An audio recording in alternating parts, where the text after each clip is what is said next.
Hello everyone, welcome to Chanakya academy Patna. Topic of the day session. आज के इस session में हम बात करेंगे अबाउट सब्सिडीज।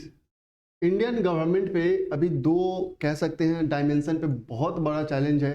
एक तरफ WTO में प्रेशर पड़ रहा है, जो उसके मेंबर कंट्रीज हैं वो इंडिया पे प्रेशर पुट कर रहे हैं इसके सब्सिडी नॉर्म्स को लेके। एक तरफ अभी फार्मर्स प्रोटेस्ट कर रहे हैं कि इंडिया को जो एग्रीकल्चर नॉर्म्स है WTO को उससे वॉकआउट हो जाना चाहिए। इन तमाम प्रेशर एक ही समय में गवर्नमेंट ऑफ इंडिया पे पुट ऑन किए जा रहे हैं। आज के सेशन में हम बात करेंगे कि क्या है WTO का नॉर्म्स, क्यों इंडिया पे इतना प्रेशर पुट ऑन हो रहा है और क्या इंडिया क्या स्टेप्स ले सकता है। इन तमाम बातों पे आज के इस सेशन में हम डिस्कशन करेंगे। So let's begin the session. India faces WTO pressure on farm subsidies. The government of India's headroom to accede to the protesting farmers' demand for a legal guarantee of minimum support price is somewhat limited. अभी जो farmers का जो demand है कि government of India जो है वह एक लीगल गारंटी प्रोवाइड करे for the MSP minimum support price, कहीं ना कहीं WTO का जो प्रेशर इस पर पुट किया जा रहा है वह इस डिमांड को लिमिट कर रहा है। अब गवर्नमेंट ऑफ इंडिया कैसे डील करे कि एक तरफ WTO के नॉर्म्स से भी वो कंप्लाइड करे और साथ ही साथ फार्मर्स का जो डिमांड है लीगल गारंटी मिनिमम का कि एक मिनिमम MSP के लिए लीगल गारंटी मिलना चाहिए, कैसे डील किया जाए। This is because India is under pressure on its farm subsidies at WTO with the latest attack by an influential group of 19 agriculture exporting countries। जो स्पेशली एग्रीकल्चर एक्सपोर्टिंग कंट्रीज है वह India पे pressure put कर रहे हैं at the WTO for its farm subsidies. सबसे बड़ा challenge यह इसलिए इमर्ज हो रहा है कि WTO में जो फार्म सब्सिडीज का जो कैलकुलेशन का जो नॉर्म्स है वो काफी डिफरेंट है। दैट्स वाई इंडिया पे इतना ज्यादा प्रेशर पड़ रहा है। अब हम बात करेंगे कि आखिर एग्रीकल्चर में WTO में जो बेसिकली नॉर्म्स है regarding agriculture subsidies, farm subsidies, वो कैसे है। India's agriculture subsidy programme, India's per farmer subsidies abysmally low compare to what countries such as US offer. The WTO rules do not consider subsidies और on a per farmer basis. जैसे India में अगर हम calculate करें तो India जो farm subsidy provide कर रहा है पर फार्मर वो काफी लो है as compare to USA। But WTO का नॉर्म्स क्या है कि WTO में वह पर फार्मर के बेसिस पे सब्सिडी को कैलकुलेट नहीं करता, वह ओवरऑल क्राइटेरिया देखता है, thereby being heavily loaded against developing countries। That's why यहां पे ये प्रॉब्लम अराइज हो रहा है कि अगर हम कंपेयर करें 1 to 1 तो पर फार्मर सब्सिडीज जो इंडिया प्रोवाइड कर रहा है वो बहुत कम है as compare to developed countries. But WTO का क्राइटेरिया अलग है इसे कैलकुलेट करने का। For example, India's total rice production in 2019 से 20 stood at 46.07 billion and it gave a subsidy worth $6.3 billion और 13.7%, which is above the 10% limit. कि जो WTO का क्राइटेरिया है कि अगर आप पर फार्मर अधिक दे कम दे कोई मतलब नहीं है, बस ओवरऑल सब्सिडी जो है वह 10% को एक्सीड नहीं करना चाहिए। इंडिया कम प्रोवाइड कर रहा है सब्सिडी पर फार्मर, बट स्टिल इसका जो ओवरऑल सब्सिडी है वह क्रॉस कर रहा है इस 10% लिमिट को, जो कि WTO का नॉर्म्स है। और इंडिया का सब्सिडी कितना जा रहा है 13.7%। दैट्स वाई जो अदर कंट्रीज है इसे चैलेंज कर रहे हैं। However, India subsidy to farmers come at $300 per farmer compare to $40,000 पर फार्मर इन द US। जबकि आप पर फार्मर के बेसिस पे देख सकते हैं तो ये ह्यूज डिफरेंस है। Still we are crossing the limit of 10%। India can not be dragged into a dispute over its subsidy as it is protected by the peace clause that was agreed by WTO members during Bali ministerial conference in 2013। हालांकि India के लिए अच्छी बात यह है कि India जो है अपने इस मैटर पे पीस क्लॉज के थ्रू प्रोटेक्टेड है, जो कि 2013 में बाली कॉन्फ्रेंस के दौरान साइन हुआ था। इसलिए इंडिया को डिस्प्यूट रिजोल्यूशन जो बॉडी है WTO का उसमें ड्रैग नहीं किया जा सकता है। बस मेंबर कंट्रीज जो है वो टाइम टू टाइम उससे क्वेश्चन पूछते रहते हैं, प्रेशर पुट ऑन करते रहते हैं कि आप अपने फार्म सब्सिडीज को कम करें, लेकिन WTO में से कोई ड्रैग नहीं कर सकता है because of the protection by peace clause. But due to some of other provisions in the clause being ambiguous, India is open to face disputes. This means if new scheme are to be implemented, then for those products India has to comply with 10% subsidy ceiling and they will not be protected under the peace clause। अब इसी का मतलब है कि चूंकि वह 2013 तक का लिमिट था पीस क्लॉज, अब अगर कोई इंडिया जो है अगर किसी नए प्रोडक्ट पे किसी न्यू स्कीम पे कोई इंप्लीमेंट करना चाहता है, तब जाके वहां पे जो भी कोई प्रोडक्ट्स पे वो सब्सिडी प्रोवाइड करना चाहता है, तब उसे 10% का जो सब्सिडी लिमिट है उसे कंप्लाई करना पड़ेगा। ये जरूरी है। अब वो किसी अदर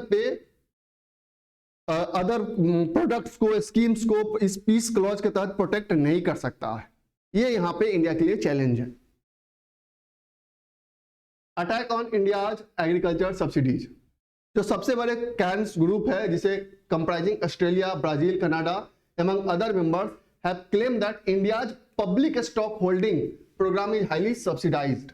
ये जो ग्रुप है बेसिकली एग्रीकल्चर एक्सपोर्टिंग कंट्रीज का, वो ही इंडिया पे क्लेम कर रहे हैं कि जो इंडिया का पब्लिक स्टॉक होल्डिंग है वो काफी ज्यादा सब्सिडाइज्ड है। हालांकि 2013 तक जो इंडिया कंप्लाई कर चुका है पीस क्लॉज वो प्रोटेक्टेड है, लेकिन 2013 के बाद अगर कोई प्रोडक्ट पे वो देना चाहता है तो उसे 10% लिमिट का क्राइटेरिया को फॉलो करना पड़ेगा। They claim that farm support that India gives is distorting global food prices and hurting the food security of other countries. इनका क्लेम ये है कि इंडिया जो फार्म सब्सिडी प्रोवाइड कर रहा है, जो क्राइटेरिया है 10% लिमिट का, वो एक्सीड कर रहा है, वो कहीं ना कहीं ग्लोबल ट्रेड सप्लाई चेन को डिसरप्ट कर रहा है, अदर कंट्रीज के फूड सिक्योरिटी को भी हैम्पर कर रहा है। Last year they circulated detail proposal slash trade distorting farm support in WTO members having total global entitlement subsidies. This trigger tension among developing nations including India।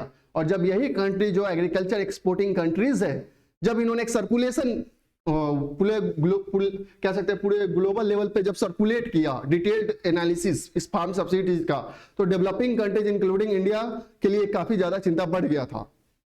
This means the Cairns group is trying to get India to dismantle the MSP scheme और reduce its scope. That is the reason India is fighting to get better legal protection for its MSP program। और इसलिए ये जो exporting countries है वो चाहते हैं कि इंडिया का जो MSP स्कीम है उसे डिसमेंटल किया जाए और एटलीस्ट इसे रिड्यूस किया जाए इसके स्कोप को। लेकिन इसीलिए इंडिया जो है अभी लगातार फाइट कर रहा है ताकि अपने MSP प्रोग्राम को वो प्रोटेक्ट कर सके। चैलेंजेस क्या है इंडिया के लिए? तो सबसे बड़ा चैलेंज अभी तो ये है कि एक तरफ फार्मर्स इंडिया के डिमांड कर रहे हैं कि WTO के नॉर्म से आप वॉकआउट करो, एक तरफ इंडिया वहां जो एग्रीकल्चर एक्सपोर्टिंग कंट्रीज है उससे फाइट कर रही है कि ताकि अपने MSP प्रोग्राम को वो डील कर सके, बचा सके। Farmers group in India demanded that agriculture should be taken out of WTO, but that approach could pose problems, would restrict India and other developing nations from disciplining subsidies being driven by the developed world। लेकिन कहीं ना कहीं यह step, यह जो demand है वो एक अनदर मेजर प्रॉब्लम खड़ा कर सकता है इंडिया के लिए और इवन डेवलपिंग कंट्रीज के लिए। The government will be in a tight spot because one hand there is a peer pressure at WTO and on the other hand there is a MSP demand from the farmers. और इसीलिए India का जो अभी position है वो बहुत ही tight spot पे है। एक तरफ WTO, एक तरफ फार्मर्स का demand. It is not just Punjab farmers but the other farmers also seeking better MSP support. और चूंकि यहाँ पे क्लेम है, चूंकि जो पंजाब और हरियाणा का जोन है वो मेजर फार्मर्स जोन है, और ये सिर्फ पंजाब की बात नहीं है, पूरे इंडिया में जितने भी फार्मर्स हैं वो सब MSP का डिमांड कर रहे हैं। और ये दो ऐसे हमारे स्टेट्स हैं, if मोreover if Punjab and Haryana farmers start moving away from agriculture, it is threat to country's food security। because ये एक ऐसे दो स्टेट है जो हमारे स्टेपल फूड्स के लिए काफी ज्यादा इंपॉर्टेंट है, और यहाँ से अगर फार्मर्स नाखुश हुए, वो एग्रीकल्चर को छोड़ के कहीं दूसरी ओर शिफ्ट करना स्टार्ट किए, तो इंडिया के फूड सिक्योरिटी के लिए एक बहुत बड़ा चैलेंज खड़ा हो सकता है। एंड अब क्या स्टेप्स लिया जा सकता है? क्योंकि इंडिया जो है अभी लीगल डिस्प्यूट फेस नहीं कर रहा है at WTO because of its peace clause. India is not facing a dispute on the subsidies to WTO because dispute settlement body is not functional. Question will be regularly asked by the member countries over the breach of subsidy limits. ये member countries ही उसके ask कर रहे हैं। Dispute resolution body जो है उसका functional नहीं है, दैट्स व्हाई इंडिया को कोई लीगल अभी डिस्प्यूट फेस नहीं करना पड़ रहा है वहां पे। Therefore India has to push not only for the measures to amend the formula to calculate food subsidy cap in WTO, but also to include programs implemented after 2013 under the ambit of peace clause।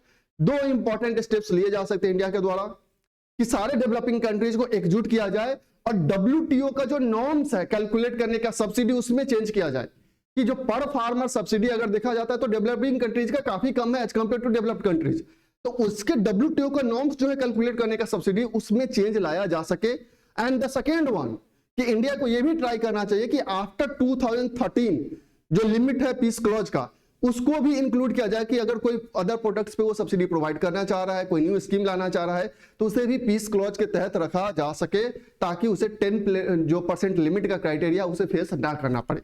तो दो major steps है, या तो WTO के जो subsidy calculation का norms है उसमें चेंज लाया जा सके, पर फार्मर्स कर दिया जाए, या फिर 2013 के बाद जो प्रोडक्ट्स है न्यू स्कीम्स है उसे भी पीस क्लॉज के तहत लाया जा सके। These are the two most important steps that India should taken. तो ये बेसिकली आपका आज का टॉपिक था कि इंडिया जो है दोनों अभी कह सकते हैं समय में एक ही समय में दोनों साइड से प्रॉब्लम फेस कर रहा है, WTO से भी और फार्मर्स की तरफ से भी। आई होप आपको ये समझ में आ गया होगा कि WTO क्या मेथड है कैलकुलेशन का सब्सिडी का और इंडिया क्या कर सकता है। So that's all for today, thank you.